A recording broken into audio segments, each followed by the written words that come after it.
What's up everyone, John from ARTV. It's time for a review of the second solo LP from Brandon Flowers, the lead singer of the Las Vegas band The Killers. He's kind of ventured out onto his own again and sees himself kind of pushing his boundaries, his comfort zone, if you will, here with this new album that's titled The Desired Effect. It's the follow-up to that solo LP Flamingo that dropped 5 years ago now. That's hard to think about. It contained hit singles like Crossfire and Only the Young, but for the most part, I wasn't really a fan of that album as a whole. I kind of saw it as being forgettable material. The same thing could be said for the last Killers album as a whole. I mean, there were great songs like Flesh and Bones and obviously the big hit Runaways, but, you know, some of that material, it was just hard for me to wrap my head around. It was like the Killers being this super, like, Americana-style band that were just going for these big gestures and trying to say a whole lot, but it just felt really forced to me. Here on the new solo album, do we get some of that? Sure, there are tracks like Never Get You Right and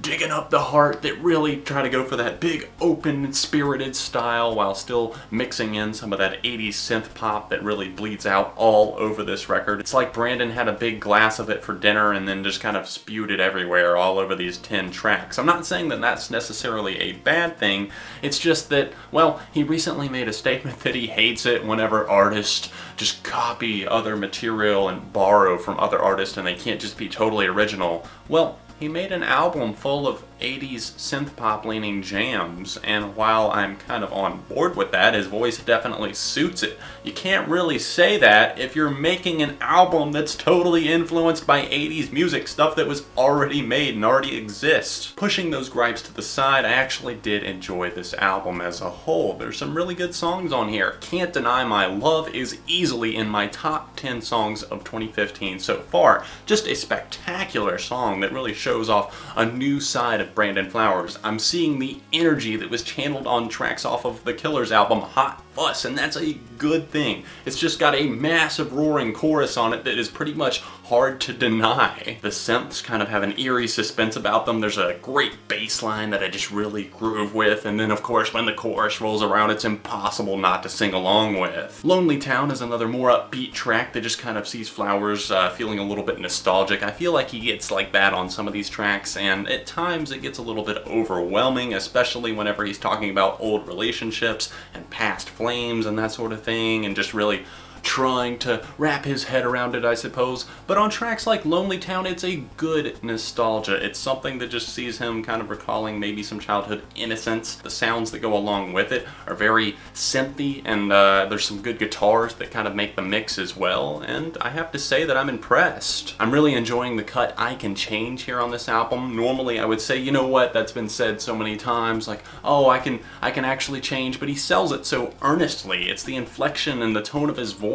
I feel like Flowers comes across as genuine, and I feel like that's something that's sometimes hard to do in the rock, alternative, and even synth pop genre. Some of the tracks just feel a little bit too silly though. The opening cut on this LP, Dreams Come True, kind of flows in that vein, but at the same time, it's fun. It's one that I feel like sees Flowers at least have a good time, and I think that does come out, and while I might not be the biggest fan of it, it definitely has grown on me with repeated listens. However, the track near the end of this record, not the closing track, but Untangled Love that comes right before it, Brandon Flowers is sitting down making football references, talking about how this girl has been fumbled so many times, and it just feels absolutely absurd to me. I kind of burst out laughing the first time I actually paid attention to the lyrics on it. I'm sorry, but this is one of those tracks that goes for that Americana feel that I was talking about whenever the Killers tried really hard, and it seems like Flowers is really putting a lot of effort into it, and it just totally failed. Digging Up the Heart is another one where I feel like not as much effort went into it. It feels like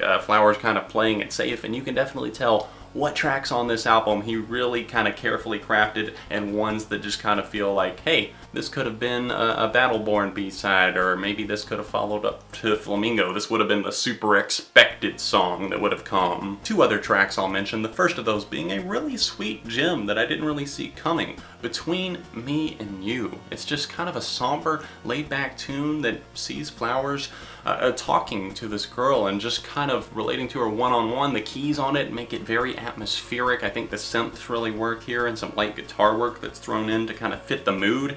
And like I said, it comes across as very personable and down to earth, and I like that. We see it as being a very raw presentation of Flowers' feelings. Still Want You is the other track I was going to mention. It definitely feels more lighthearted and spirited. I like that about it, I suppose. It didn't really hit me the first couple of listens, but after a few times I was kind of bobbing my head along with the chorus on it. It actually kind of brings a smile to my face because it's very relatable. You think about it and you're like, yeah, there is that one person in my life that I cannot quite kick to the curb no matter what.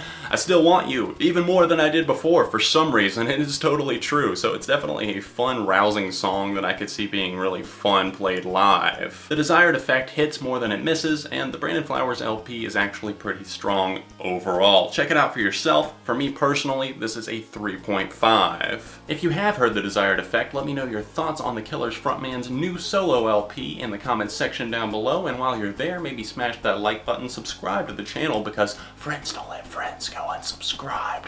Thanks so much for watching. If there are any other albums you'd like to see me tackle, let me know about them in the comments. I'd be happy to try and take a look at them. I can't promise anything since I'm in the process of moving right now. But anyways, thanks for watching, and I will see you very soon right here on ARTV.